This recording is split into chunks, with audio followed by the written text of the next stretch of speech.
Welcome back. It is the show. I'm your host of it, Shaggy Jenkins.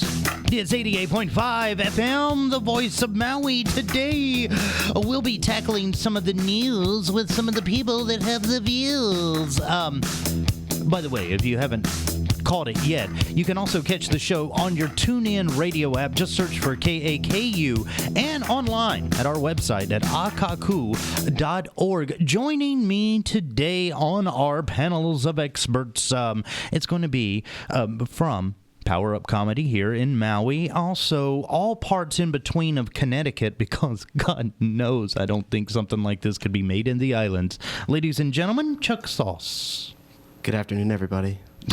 I like how laid back that came in. It's like, good afternoon, everybody. And then on mic number 2 today, just successfully ran a great workshop last night where people not only learned to connect with themselves, but with improv comedy in general. Star of screens, both big, small, and digital, it is Mark Beltzman. Yeah, hey, everybody. We're on the show in Maui. You know, you can always tell when somebody's had a hard working night before. It's like, because that first little bit of energy on the show is like, yeah, woo, party. Okay. And then, of course, coming in on the back panel. And, you know, I'm going to have to figure out how to get you guys over here behind Chuck and Mark so we can get you on camera. How can you get behind me? From Friday Night Frights, it is Killer Cal and Tony Midnight. Bonjour. Bonjour. And today we'll be talking about some of these stories. But before we get into any stories, I kind of wanted to give Mark a second here, because yesterday we were talking about how you could learn improv, and you know, it was the rush to get Just Tuesday out of the way, which last night was a kind of a raving success, would you say? Yeah, it was a huge success. We had a great time, great crowd, and it was sold out. It was lots of fun. And then you came in today and you said, but besides all that, well, there's more improv. Yeah, I'm finishing up tonight my workshop in Pukalani at the Wisdom Flow Yoga Studio, and then starting Monday is a 4 consecutive Monday beginning improv workshop taught by Allison Dembeck from the mainland, who's here in Maui for a couple months and working with Maui Improv, and she's a brilliant improviser, instructor, teacher, and performer, and she'll be running those workshops, and it's like $75 for all 4 Mondays. It's a real bargain, and you should try it. It makes you a better co-worker, better lawyer, doctor, better parent, and anything you could imagine. Improv really helps. It's just kind of like life lessons. Good. See, Chuck, we were looking for ways to be better people. Now we know. I was told. Yes, just being here, you become better people. All right. God. Well, before we get into big stories of the day, does anybody have any news that they would like to share? Anything at all? You know. Like what?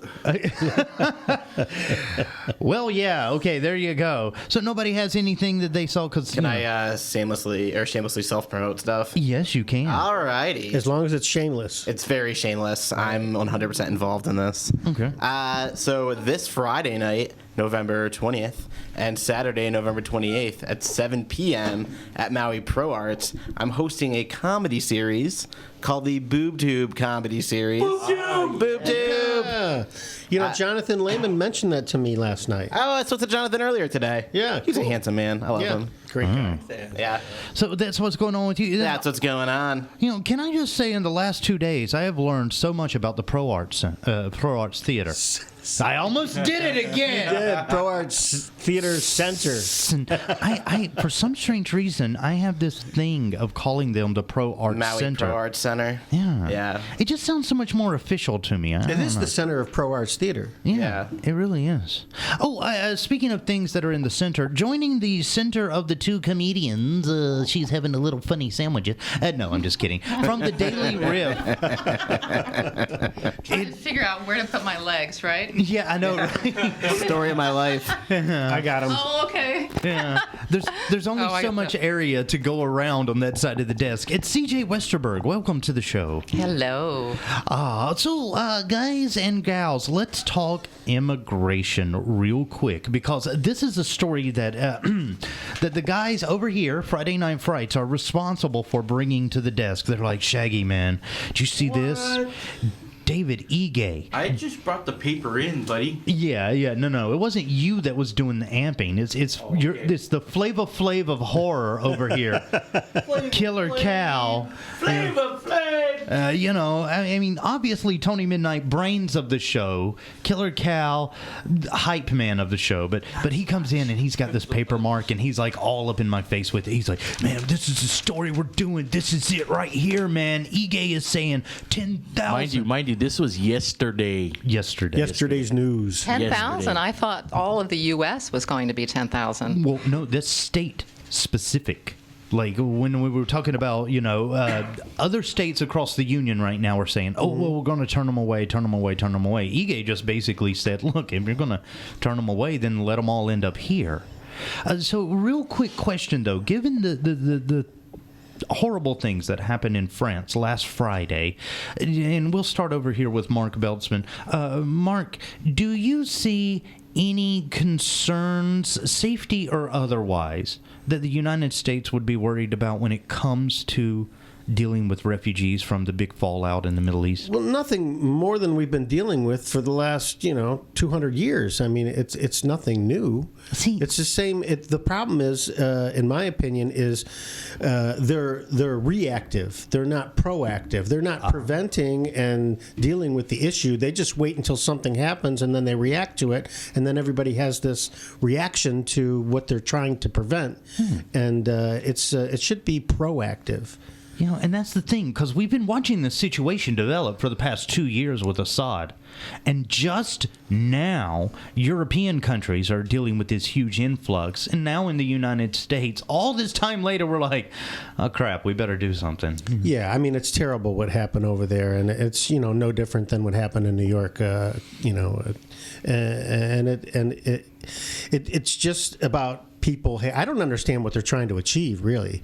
I mean, I don't get what it is, what the purpose of it is. It's just hate and killing innocent people for absolutely no reason whatsoever. And it baffles me why people can stoop to that kind of mentality. Well, the latest is they're trying to speed up the end of the world because they think it's here. Okay. Well, then let them end the world for themselves and let us all move on with our lives. Yeah. Don't worry, United States is doing that. They're doing that right now. Oh, God. Here he is with his conspiracy again. Called the zombie apocalypse. CJ, do you feel any less secure knowing that refugees could possibly be making it over to U.S. shores? No, I think we're in a completely different situation. I think that the refugees would be vetted differently. They're not like climbing off of boats onto our shores, certainly being in the middle of the Pacific, or even if we're talking about the mainland. So we're completely different than the Europeans. However, I think there that was a but. A but. It's always the but. It's always about the unintended consequences. It's not fear. It's dealing with the issues of housing. Where are they going to go? What are they? That. In that your part. favorite subject, education. Well, it's all of that. But no, an extra fear, no. Isn't it true that we're all refugees in one way or another? I mean, yeah. I mean, I kind of thought that was how this whole country was founded. Yeah, exactly. I'm part Cherokee. There you go. You don't know which part, though. All right, well, Chuck, what about you? I mean, you seem to be deep in thought over there while everybody's talking. Yeah, well, so the pros of it, obviously, new culture, new food. Love it. Love when new people come into the country. But yeah, I can imagine school being an issue and then the obvious language barriers. But wouldn't it be more of an asset to have people over here that speak an entirely different language over here? I mean, we're a paradise destination. We should be welcoming people from all around the world. I mean, Hawaii, even more so than the United States, is a melting pot of anywhere else. We have huge, huge diversity here. Why stop? Yeah, I mean, and it makes sense. Like, Mark, you live part-time in L.A., part-time other places, so you get the big urban center and then the little country island feel. Are people in L.A. and California losing sleep over this like people in Hawaii are? Because... Well, yeah, I mean, I think people are looking for, just reasons to complain about things in life. So that seems to be a societal issue, not just a mainland issue or a Hawaiian issue. That's why I like, when I teach my workshops and live my life, I like to focus on what's working and do more of it instead of trying to change and fix what's wrong, because the rest of it will take care of itself. And it's just a more positive outlook for me, and that's I really enjoy that aspect of it. It is a little bit like improv when it comes to life in this situation. You just deal with it as it comes in front of you. Yeah. We're all looking to get on, on the bandwagon of a cause and complain about something, and I just don't believe them. But don't you think it's really interesting, the polarity between a lot of the states saying we're shutting our doors right now, and then Hawaii, and that is a huge disparity. But let's go ahead and be a little honest. The states that are slamming those doors are the states that we wouldn't want to go to anyway, Syrian or otherwise. I mean, when's We're the last talking time? red state, blue state? Yeah, right. Yeah, I think so. Has anybody in here ever wanted to go to Mississippi? No. And no. This is the fourth show I've been on and with you, Shaggy, and you brought up Mississippi. Well, MISSISSIPPI. He has something against Mississippi, just to let you know. yeah, there was a story of Biloxi, a casino, and some. Never mind. What? Okay. It was a different. I think he lost money at the casino there. I love that movie, Biloxi Blues. Oh God. There you go. But okay, and this is the thing too, and I wanted to bring this up now because over the past couple of weeks we've been talking about a different set of refugees on this show. Real quick, Mark Beltzman, history lesson extraordinaire. What do you know about the word bikini? Girls look good in them. Yeah. CJ, what about you? You even look better off of them. Other than the obvious, I think it's an island. Is it? It is an island. Right. Chuck, what about you? You're Are we talking about the Bikini Atoll that we nuked? yes. Okay. All That's right. exactly what I'm talking okay. about. All right. Cool. Okay, so here's the deal. Not too long ago in the United States, because of all of our bombings and, let me throw up the air quotes here, experimentation on the Bikini Atoll, we promised the residents of Bikini safe refuge here in the United States. Now, this started back in the 1980s when they wanted to buy up a bunch of land on West Maui, and it was like, no, keep those strangers out of our backyard. And like just last month, a couple of hundred of people showed up in front of the State House to talk about the whole Micronesia bikini. 300 people showed up. That's a lot. Yeah. That's 300, yeah. Right. And then we have one statement from one guy about refugees that we may or may not ever see here in the Hawaiian state, and people flip out. But nobody is flipping out over the fact that we have like some 50,000 people that need to move through the state from, the Republic of Micronesia into the United States. All right, let's flip out over that. Yeah. And that's just it. If we flip out over it, Mark, what do you see people really losing their mind over? Because you're talking about, immigration. Absolutely nothing. Right? That is. Chuck, well, what's your ancestry? You're from the East Coast. Third generation Irish. Now, if you think about immigration as a whole, wasn't it not too long ago that a bunch of Irish people showed up on the East Coast of the United States because conditions in their country were a little... ugh. Yeah, and then 5 years later, the Great Depression happened. They brought it with them. Yeah, my grandma's 93, and she never lets it down. It's great. Well, Irish people are really kind of mellow people. Yeah. I mean, if we would have imported them... Not if they drink. Yeah, she's 93 and still has 2 Manhattans a day while she watches Jeopardy. Wow. Yeah. My friend Michael McCarthy, his grandfather used to say, "Your liver is a muscle and you've got to exercise it." Yes. Yes, that's the wheel of the Irish. All right. But let's look at America in the wake of this big, massive Irish influx that happened right at the beginning of the 20th century. Now here it is with the situation in the Middle East, and for us particularly in the 50th state, the situation in the Republic of Micronesia. We're looking at a possible influx of a lot of immigrants. Now, back in New York, the East Coast, Boston, Philadelphia, all of those towns, when the Irish came, of course, they brought with them skilled tradesmen, industrialists, entrepreneurs, and basically Future policeman. future police dynasties, by the way. If your name is like O'Malley or something, you're great. And reporters. A lot of Irish go into the media. Well, it involves the two things the Irish love most: talking about others and beating up others. I mean, if you combine They're those, really good in crisis. yeah, Irish people are like, whose ass do I kick? But you look at the America in the wake of what happened with that massive influx of immigration, and what could potentially happen here in the 21st century if we allow another mass of immigration. We're talking about an economy growing, industries growing, and basically a little bit more of the world becoming a better place. Why are people so afraid of this, though? Anybody? So when the Irish came, big difference is they were Christians. U.S. was Christians at the time. They spoke English. U.S. spoke English at the time. But even with those two big similarities, they got a lot of slack. I actually remember going to this exposition at Yale. You can hear me, right? At Yale. It's a half an hour from where I grew up. And it was all these turn of the century, up until like the 30s, news articles about Irish immigrants. And they were so slanderous. It was so terrible, and so mean and cruel. And I'm Irish. I'm not offended by the word harp or anything. But all these making us seem like second class citizens, how dare I? And then it's so funny now you see about immigrants coming in. It's the same verbiage used almost. It's so degrading and slanderous. And Well, it was Irish need not apply. Yeah. Everywhere. yeah. But you go to Ireland, of course, there's signs that say "No dogs, no blacks." That was the old Ireland, Oh, the one that everybody misses. Yeah.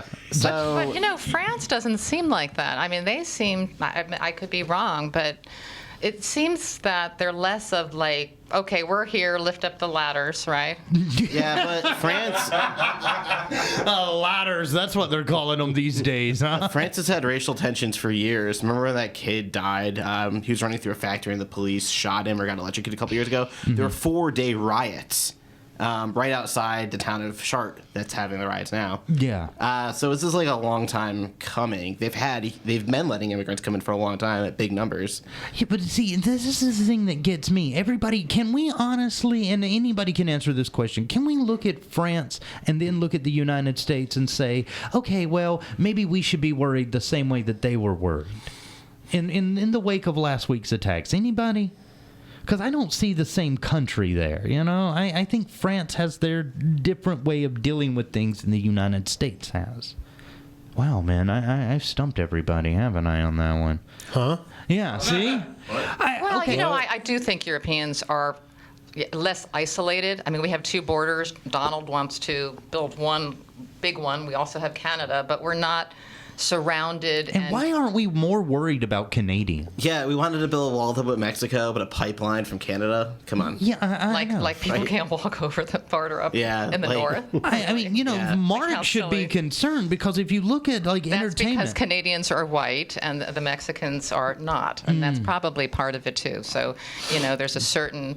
But when it comes to entertainment, Canadians are taking all of the jobs. You had Jon Stewart, Canadian. You had Peter Brook. Jon Stewart's not Canadian. Yeah, New Jersey. He's a Jersey boy. He's a Jersey boy, but no, he was He grew adopted. up in the same hometown I did. Yay! Oh, I like how you're like that. What exit? What exit? Yeah, exactly. But no, it seems like everybody, when we talk about refugees in the United States, the argument on the right is oh God, we can't let them in to take our jobs. The argument on the left is well, we have to be accepting to anybody. But nobody's making the common sense argument of, well, what the hell are we going to do with all of them, and where the hell are we going to put them? Well, you look at China, they have the opposite problem. They shut off the baby market, right, with one child. Yep. And then they realize, oops, now we're all getting old and there's nobody doing the jobs and we need the money. So now they're turning on the baby spigot. So it's another form of, well, now they can have more. CJ, where do you turn this spigot That's on? the only woman in the room, ladies and gentlemen. I know, right? The baby The baby spigot. spigot. My question is ISIS, right? That's the group. Yeah. There are a bunch of sleeper cells all over the world. Right. Yep. That's how they hit They're Paris. dispersed everywhere. So how do we not know that if we let a Syrian in, that's an ISIS supporter? Yeah, but I Attack us. mean, But we have homegrown, yeah. too. Do we have ISIS supporters here? Yeah. Yeah. Oh, where are they? They're closet ISIS supporters. Keep them in the closet. That's what I'm Yes. saying. Oh, it's and that's the thing with the anonymous attacks. Did you guys see that? So apparently, the hacktivist group Anonymous got really kind of offended when Paris was bombed. Attacked last week. It was bombs. It was guns. It was a bunch of stuff that happened in Paris. But Anonymous today comes out with a list of over 5,500 known people that are actively either recruiting or involved with ISIS. Well, that's no different than what happened in France. I mean, they had that list. They knew those people, and they were on high alert in France. They just didn't know exactly where they were or how they were going to organize their attack until after it was done. And now they had, like, what? They had 500... 5,000. 5,000? Yeah, 5,500 Twitter accounts known to be linked to people with ISIL. Right. The thing that gets me, though... Are they really using Twitter though? Like, Oh, yeah. Yeah. really? Well, they're trying to figure it out. They have, like, I some don't even kind have of Twitter. app that they're using Right, to that's avoid A bunch of detection. the social media through Facebook, YouTube, Are Twitter. they talking through code or is it like blatant? Like, It's just it's a meetup group. oh, okay. It is. Yeah. I saw a Hate America, Hate France thing where they were showing the attacks on the ISIS groups, with the flare camera and the 50 caliber guns, boom, boom, shooting people, right? Yeah. And then it was in Arabic, writings is in Arabic, and later on you see pictures of the different fighter pilots, French flags and stuff like that, pretty much saying hate France and hate America. So they're using these outlets to make you feel pity for them, and they're also using it as recruit and information. So I don't know what the hell. I can't read jihad, so well. You can't read. Jihad's not a language. Oh, sorry. Yeah. The thing is, though, is now... Excuse me, do you speak jihad? Do you speak jihad? I need a jihad translator in here. Siri, jihad. So yeah, like, but what do you mean? Like, what kind of infrastructure do we need to set up if we do plan on having these people? Do we have anyone trained in the state? I mean, come on. Well, the funniest thing to me is that it takes a bunch of, and let's just dare I say it, Anonymous is 13 and 14-year-old guys, probably.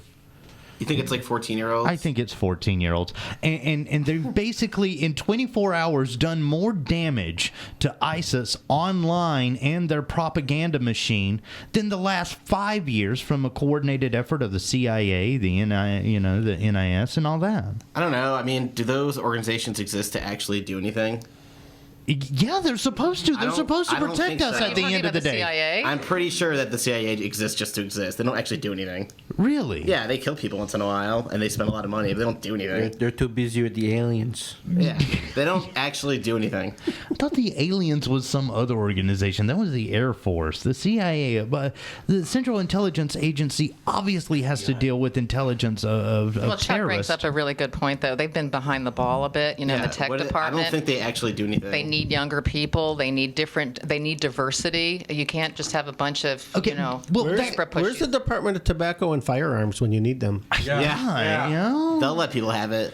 Jeez, man. I mean, all we got to do. I mean, if you really want to screw this whole ISIS thing up, just tell the ATF that they're possibly having guns and alcohol untaxed in a cult-like environment. Within hours, they will all be wiped out with ATF agents. Yeah, that sounds good. And knockoff cigarettes. Knockoff cigarettes, right there, man. Yeah. ISIS is known for Bust 'em. propagating knockoff cigarettes. So Yeah. Well, they're known it for on a couple of Twitter. knockoff things too. I mean, Yeah. they're huge in the black market. Do they call themselves ISIS though? Like, you know what I mean? Like, it's so many different splinter cells. You know what I mean? They don't always talk to each other. Spectre. It's kind of like what we Yeah, call they're them. separated. They should put Yeah. something else in the cigarettes, though. Maybe they'd be more mellow. Yeah. Yeah.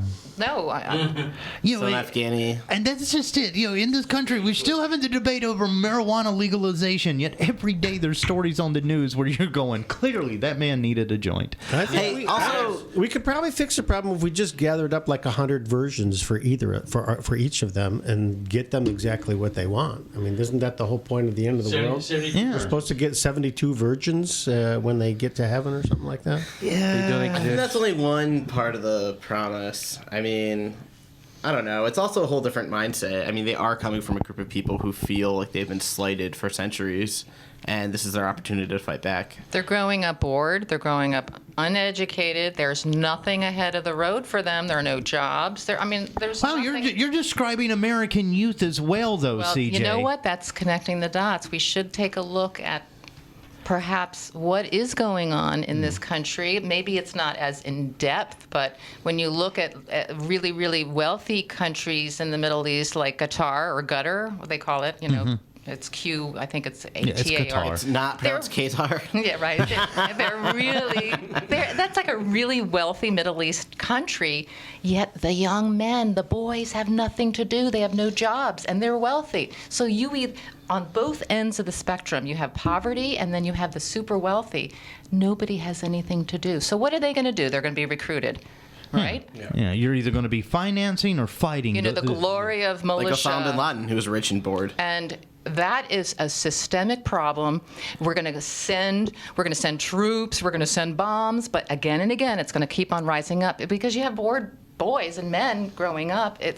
That's trouble. So perhaps instead of dropping bombs, we should be dropping Nintendo DSs. Yeah. Yeah, That's actually. a good idea. Yes. A I'm couple not of kidding. PlayStations, and this could just be wiped out in a day.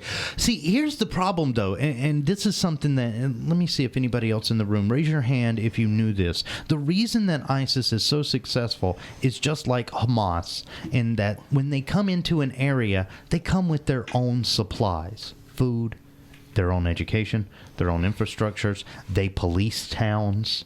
They basically turn into a government as soon as they show up with not only, what do they call them? Gosh, I'm trying to think. Austerity measures Okay. for older populations, but also, supplemental stuff for people on the lower end of the scale. For the United States to win, or at least say the civilized world to win, isn't it time that we stop thinking bread instead of bombs? I don't know. Don't you think yeah. But civilized world, come on, man. What? It's not, education also Am I being can be, too simplistic? Well, education, when I mean it that way, it could be propaganda, it could be brainwashing, so that's their form. Yeah, good thing we're not subjective to that here at all, United States. At all. Okay. Nope. Could somebody please explain to me the Kardashians and how that is not related to total propaganda? They are a sleeper cell of ISIS. Yeah, you heard it here first, guys. God. ISIS and Illuminati. They're together on this. That would only be my wish is one day I'm like flipping through TMZ.com and it's like Khloe, Courtney, and Kim arrested in ISIL assault in LA. Let's go over you exploring TMZ a little bit more. I mean, I read TMZ all the time because every so often when you're reading like the normal news about like stories like Ige saying this and then seeing 40 different people on your Facebook feed going nuts like, I can't believe they're going to let Syrians in Hawaii. And you're going, Syrians is what you're worried about in Hawaii? Not unemployment, not rising out of control housing cost. None of that bothers you? No, fake Syrians all of a sudden. God.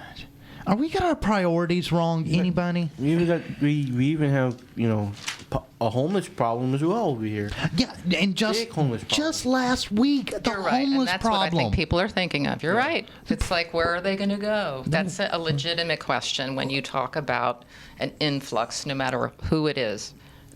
Yeah, but that's just it. We can't deal with the homeless that we have here now. Exactly. Other Why states across the United States are doing plane therapy which is where they go and they say, hey, you shouldn't be in Idaho. Here's a one-way ticket to Hawaii. Oh, that's where we should be sending Syrians, like Idaho and North Dakota. They're the only states that have a positive growth the last like 4 years. Every other state's gone down. They've made less money. People are leaving the state.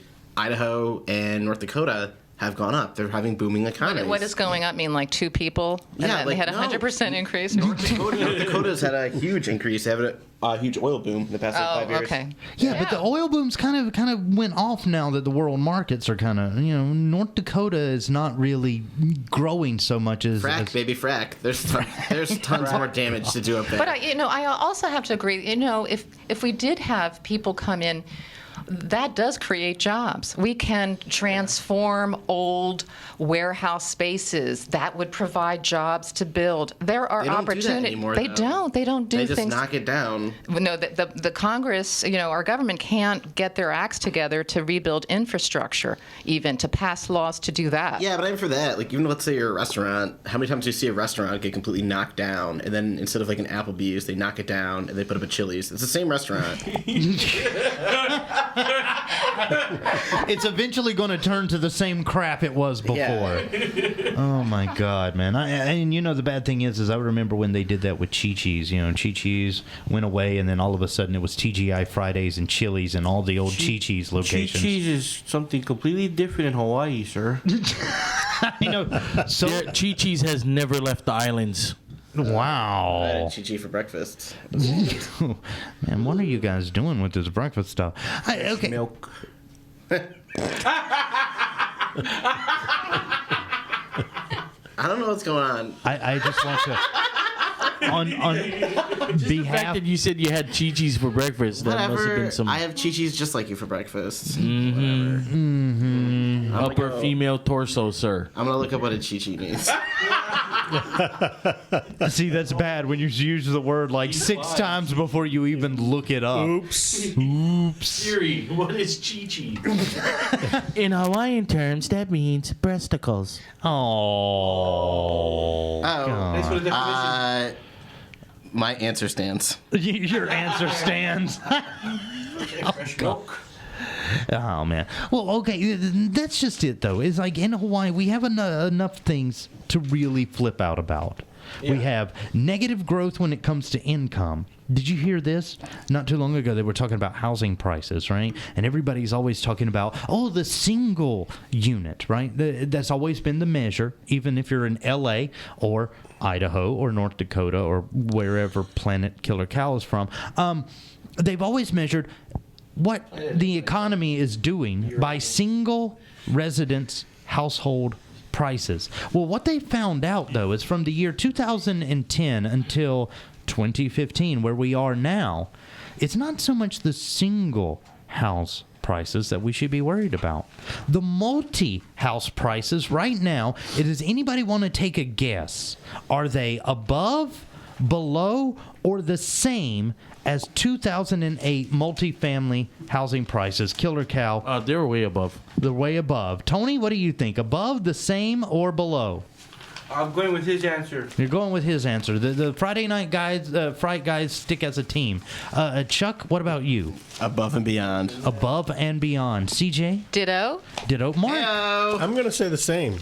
Yeah, that's what they found out, is that despite the income in the United States going down and down and down per capita, per person, the housing cost, specifically multi-family or multi-person households, have went higher now in 2015 than they were before the bubble crash, the first one, in 2008. Yeah, but do you remember 2008? There were signs saying, you got a job, you got a car, we'll give you 110% financing for any home. Yeah, I remember that. They would give you more, like, you don't have to put money down.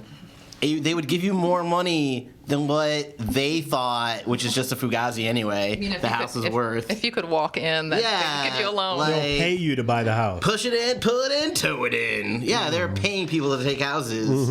Wait, I mean, they knew what they were getting into. And the thing is, too, Lease to own mortgages, rent to own houses. Come on. Over where People are paying California they're paying here. 30% more. As I was about to say, in California, they're actually having huge debates right now with what they're calling the predatory housing market that To happened. catch a predatory housing market. Am I right? Yeah, and the thing is in Hawaii, we should actually be looking at what they're doing in California, because we too exist in what you can be called a predatory housing market. Now, what? I just want a house with an acceptable amount of mold. An acceptable amount of mold. Acceptable amount of mold. Yeah, did anybody, I know, Mark, you probably don't see our local Facebook feeds here, but did anybody see the one that everybody was passing around? The latest killer home deal on Maui. Everybody passed the Is picture it like around. a picture of a hut? It's like $1,400 a month. No. Rustic. It was rustic. It was described as rustic in the ad. The price was about Vintage. vintage. That was another word they used. The price was $500,000. Actually, it was. Sounds like a used car salesman. Yeah. Genius. Yeah. Okay. We get your vintage, I got to pull that up Hawaiian somewhere. rental. Why? Somewhere. Is it like the size of a cottage? Like Well, you can charge more if you add the word vintage. Yeah. You charge more. Some hipster somewhere will want that with their mustache or something. They'll be It's like, kind of funny because that's be the same thing as saying, "Look at this rusty car. It's vintage." look at this rusty Yeah. car. It's the bumper's vintage. falling off, but it's vintage. I'll give it for $5,000. Don't mind the hole in the floor. Right. Ooh. All right. It's not a, what is that, convertible? It actually had a roof. It rusted off. Yeah. No. This. If you could stick your feet through, if the car stalls out, boom, Flintstones. Well, see. There you go. See, over in L.A., you would pay about $500,000 for a really nice walk-in closet. Here in Hawaii, $500,000, and I'm trying to get it to pull up on my tablet now so I can show you, is something that looks like Jed Clampett's secret still room. I'll take it. For $500,000, you'll take it. Yes. And the ad described it as being a part of the historic Paia plantation community. Historic. Historic. Is this the house in Skillville or something? It is not. It is like seconds from downtown in Paia. You know the ones I'm talking about. The jungle ranch shacks right there. Right. Yeah. They're trying to sell that as vintage. Does it and have a view? Historic. Does it have a view? Yes. Then they're selling land. No. What I'm saying is the view is only 14 feet in either direction from the house until you A get sugar to the cane field. Right. Right. And you either got your choice of they're burning the sugar cane there, or you can't see civilization as you know It's it. like the ruins of the old Maui High School, yeah? Yep. Yeah, and I'm waiting for them to sell that for like $1 billion Yeah. or something. That's I mean, funny because that's like that's termite written. There's no floor. There's probably like 5 holes in the roof, and they're calling that vintage for $500,000. $500,000. Right here. I'm in. You're right there. Vintage slipper. All I need is $5 for lunch. Vintage slipper. I'll give you 7. 7. Buyer. Gosh, really? Yeah, that's the thing, though. It's like when it comes to the housing market here in Maui, we can talk all we want to about refugees and things like that. But the thing that really should bother people is that now we have $500,000 homes for sale. That looks like something, say, from the Dust Bowl era. Believe it or not, they'll probably give that to the Syrians if you're refugees that come in. And they'll probably buy it. They probably have the money. No. Those houses are the vanity market houses. Those are the ones that are going through the roof because they're like, oh well, this house has more No than one. pun intended. Going through the roof. Yeah, no pun intended. No, pun is intended. Oh. Yeah. Can puns be used to patch leaky roofs? That's all I need to know. I've seen it. You've seen it. But okay. It's a Hey, funny by house. the way, congratulations to the Star Advisor. It has 2 dudes kissing on the cover of it. It's very faded, but you can see it. Really? Yeah. It says a couple, but it's 2 dudes. I thought it was. Yeah, good for them. It's totally 2 dudes, right? Yay. Well, it is France. Hey, people are gay everywhere. Let's face it. No. No. The hairstyles are different. I Ladies think like. I don't know. I'm pretty sure that's a dude. I'm not sure. It's silhouetted for a reason. Yeah, because it's 2 dudes. Well, so it's going at it. generic. It could be either way. I think that's why they did it specifically. I think they did says a it just couple. to Through mess the with you. eyes of the beholder. Ambiguous. There we go. I think. Ambiguous. Ever, dude. You know that was Stephen Colbert? Stephen Colbert was Danny. Right. Yeah. Yeah, you know, since Chuck brought up Saturday Night Live, did anybody see Donald Trump on Saturday Night Live? Yeah. No. What'd you think? Yeah, I boycotted it. He's a great entertainer. I don't care what anybody says. He's funny. Yeah.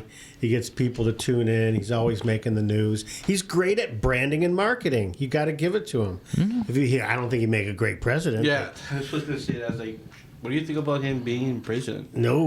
I don't know. But he's the best thing that ever happened to the Democratic Party. Yeah. Oh yeah, like the last debate where him and Ben Carson. Him and Carson are the best thing that ever happened to the Democratic Party. Carson. Great.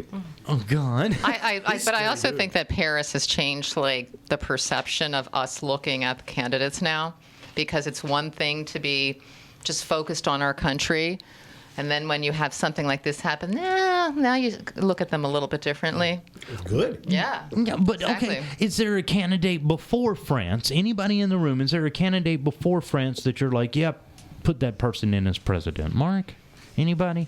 I say, if you elect Hillary, you get Bill again. So I'm all for that. You're all for that? Yeah, make Bill vice president. You know, I kind of thought with your hair though, you would be more of a Bernie fan. No, actually, I like him. I think he's great. I think a woman should be president of the United States. See, that's what I said 4 or 5 shows earlier, right? Yeah. Yes, you I did. believe that. I think Yes, you women did. make We great need a woman politicians. president. Make the whole world a better place. Chuck, where you're sitting right now, I would choose your answer to be carefully. fair, I am reading the funny pages in front of me.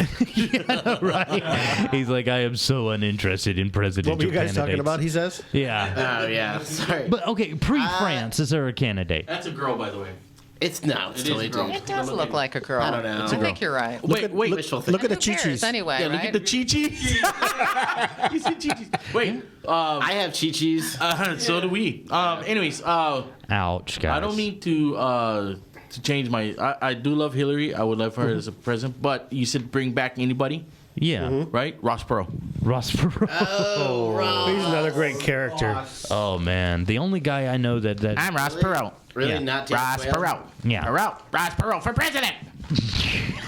funded his own mercenary army, by the way, when the United States Army wouldn't. Who hasn't? I know, right? I love that story. Yeah, I know, right? All right, but okay, you're saying Ross Perot. Okay. Now, after France, though, because that's when the Dem debates and then the Republicans started jumping in the media. Did anybody, as far as the political candidates running for office for president, say anything of any substance about France? No, because they're all politicians. They never say anything of any substance. Yeah, they're gonna try to stay away from that subject. No, I think Bernie said like we should welcome them into the country, but did he set forth a plan or anything? No. He didn't say enough during the debate. Yeah. I mean, it just happened, and there wasn't really anything said, which was disappointing to me. Yeah, well, I think we're spending a lot of time now in the debates, and it seems like on both sides of let's just attack Hillary versus let's talk about issues anymore. And a couple of weeks ago, wasn't that the big complaint? Is that everybody was talking too much about, and I'm quoting here, those damned emails. Well, yeah, the but email. well, they're really not debates. I mean, let's be honest here. I mean, it's all about the pundits. It's really not about the candidates. No, Yeah. at this point, it's all smear central, right? I mean, yeah, It's a little bit of soapboxing. What is? They're just trying to be bullies to Hillary, and they don't realize that she actually ran the country before. Because when Bill was right. president, Bill didn't give two rats' butts about anything, and Hillary was the one that was doing everything. Yeah. So they're picking the wrong fight with the wrong person. You know, and I mean, that's the thing you don't realize. Ross Perot. There were so many Clinton affairs when he was in the White House. Who was making those decisions? Yeah, I don't know. I mean, she'd be good for our foreign policy. She's the only one running who has really a lot of experience. Yeah, and let's just be honest. When it comes to Secretary of State, she was Secretary of State. Yeah. Yeah. Her versus John Kerry. I'm going for Hillary. She's a little bit better on How the about her international scene. How about her versus Condoleezza? Oh. Oh, baby. Condoleezza Rice. That's a Krispies. fight I would like to see. Yeah. Oh, remember when Fox used to do celebrity boxing? Yeah. Yeah. She's not running. No, I know, but this is a what-if scenario, CJ. Yeah, that Get would with the- be that would be. Yeah, Kubla Khan's not running either, but he has my vote. CJ, I don't know if you know this, but boys, they like to go into their imaginations a lot. Well, you know who I think would be great on the Republican side would be Michael Steele. Do you know who he is? Michael Steele, he was the former head of that, wasn't he? Yeah. Oh, yeah. Because I don't see anyone on the Republican side that just seems viable. Can we be honest, though? Like, back 20-something years ago. Okay, well, No. in that case, let's just continue with what we were talking about, the conservatives. He stole my line. I have a what the Chuck if we want to cut something up. You want to do some Chuck? Oh, God. Mark, have you ever experienced a what the Chuck moment? I just did, I think. I'm No? not sure. Oh, no. I felt something. I don't know what it was. You're in for a treat. We've got to Brace yourself in your chi-chis, ladies. Yeah, here we go. In a world gone mad, when up is down, cat is dog, blue is yellow, and hostess is Little Debbie. Huh? What? It's What the Chuck! What the Chuck? With your segment host, Chuck Sauce. Good afternoon, aloha, everybody. This story comes from the East Coast, and it's another story about a law enforcement officer. Yay! Law enforcement officer, 4-year veteran Miss Marin, attacks a Dunkin' Donuts employee while in uniform. You're kidding me. Wait, she attacked a Dunkin'. Attacked a Dunkin' Donuts. Did she not get her Employee. donut or something? So I read the story and I was like, oh my God, this is going to be amazing. Like, in some like Farva-esque moment, the cop is going to like jump over the counter. But no, unfortunately, Dunkin' Donuts employee was salting the parking lot because it snows in Philadelphia because it's terrible in New England. What is this snow that you speak Oh, of? so like 2 months out of the year, it's kind of nice. And then 10 months out of the year, it's terrible. And then 6 months out of the year, snow comes from the sky. It's like ice, except terrible. Oh. Yeah. And this is why the cop snapped at the donut worker? So the woman who was this is like trying to figure out the connection here. It's like the worst. It's like the worst story. So the Dunkin' Donuts employee was using a shopping cart to salt, and she slipped and fell, letting go of the shopping cart. The shopping cart hit the cop car. Oh my God. A cop got out of the car, furious, starts attacking, not arresting, not asking what's going on, attacking the Dunkin' Donuts employee. A pedestrian saw the whole thing, tried to intervene. Cop tried brawling with all of them. What? He's on a 30-day paid suspension. 30-day paid suspension. Without donuts. Without donuts.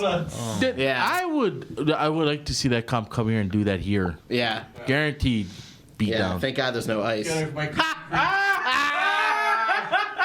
what I did there? Nice. That was nice. See what happens when you find out that your police force had meth users. There it was, a What the Chuck moment. On 88.5 FM, the voice of Maui. I'm your host, Shaggy Jenkins. Joining me today from the world of improv, Mark Beltzman. From the world of education, CJ Westerberg. From his own little world, Chuck Sauce. And from the world of horror, it's Killer Cow and Tony Midnight. Oh, by the way, you said that you didn't know what planet I came from. I came from Uranus. Oh. Dang. Does That's that make you a technically Uranus? technically that's not a planet. Does that make you a Klingon? Yeah. Yep. I thought it made him a dingleberry. Why, is Uranus a dwarf planet now? What's the deal? No. So after I left, it became a dwarf. Ah, you're telling me, big guy. God, yeah, you know, I was doing this the other day. Somebody was arguing with me about Being really Pluto, lame. a planet. Oh Lord. You know, and I know that we like Pluto and stuff, but can we just give it up already? It's not a planet. I don't know. There's lots of stuff I give up on in life, but planets? What other stuff have you given up on in life, Chuck? Deodorant, hope. Showers. No, I shower. I find my showers very enjoying. Sometimes I take 2 a day. Who knows? Hey. That's right. Tony, what? I thought Pluto was a dog. No. Hey, here, let me say something here real quick. For real, the whole thing about Pluto being a planet is retarded because we were raised as Pluto being a planet. Out of all the solar systems, when you made the little diorama thing, right? Mm-hmm. Pluto was a planet. Now they want to take him out. That's retarded. We learned songs with Pluto in it, and now we're all like, I don't know what to say anymore from that I point. don't know. Come to the Pluto part. Not a planet anymore. Like, does it really matter? No. Yeah, it matters. It matters to me. But I mean, like our parents were raised thinking that humans were the only animals that could use tools, and we found out that's not true. I mean, sometimes we you gotta. found out we were tools. Yeah, great. Yeah. Yeah, and we found gay monkeys too. That's really messed with science lately. Oh man, remember when we found gay monkeys, Shaggy? That was the greatest day. Yeah, and they were so obvious too, sitting up there on their branch, judging us from a distance. Yeah. Banana cocktails. It was weird. What was that TV show where the gay guys went to your house and like redressed you or something? Oh, Queer Eye for the Oh, Straight. I love that show. How did that show? Do you think that show could start up again now? Do you think people would tolerate it? Are you kidding me? No, at this I point. think it would seem like very old school now, right? Yeah. Well, Like, oh, so what? if you've watched RuPaul's Drag Race, Queer Eye for the Straight Guy is just not going to satisfy your want for drag and dress. What goes on when you're not at work, Shaggy? Yeah, you know what? You're right, though. The last, 5 years have really changed in terms of what you can say and what is politically correct. And look at what's going on in colleges. You know what? Since we've got 10 minutes and 2 comedians in the room, can we just say, I am sick and tired of political correctness. Can we get rid of it already? Well, I was going to ask you, Mark, how has political correctness affected improv? It's just made it more exciting. Yeah? Yes. Challenging, I would bet. Yeah. Because now there's a chance that something you say could offend someone and get you killed. Well, yeah. Be nice. Being offensive is just as exciting as getting a laugh these days. Because as long as you get a reaction, people are being impacted on, and that's all you really care about. Yes. I like it. Wow. What does that say about us as a society, though? I mean, there's no class to it anymore, is there? Oh, well, there's a certain level of class to it. What's that? I said, speak for yourself, man. I'm sure it's a classy guy. No, I'm not talking about Mark being a lack of class. I mean, Yeah, this is not personal, Chuck. Well, we could make it personal, Mr. You really Gigi. want to. Yeah. Chuck. All right, I still think Bill Maher is going. We're in a place. He's Give us a going place. for it. He's not listening to any of this. No. Did you see him last night on Colbert? The two of them? That was like two. I mean, it was Godzilla and who was the other one? Mothra. Oh my God, they're two Or every brilliant. Japanese person ever. It was like one of the best conversations I've seen because Colbert was on his game, and Maher, he doesn't take prisoners for anything. Right. They were at it. I would love. You've got to see it. Just as we were debating who won, and it was a beautiful moment because But it was a tie, I think. Bill Maher started the whole kind of political incorrect, no pun intended.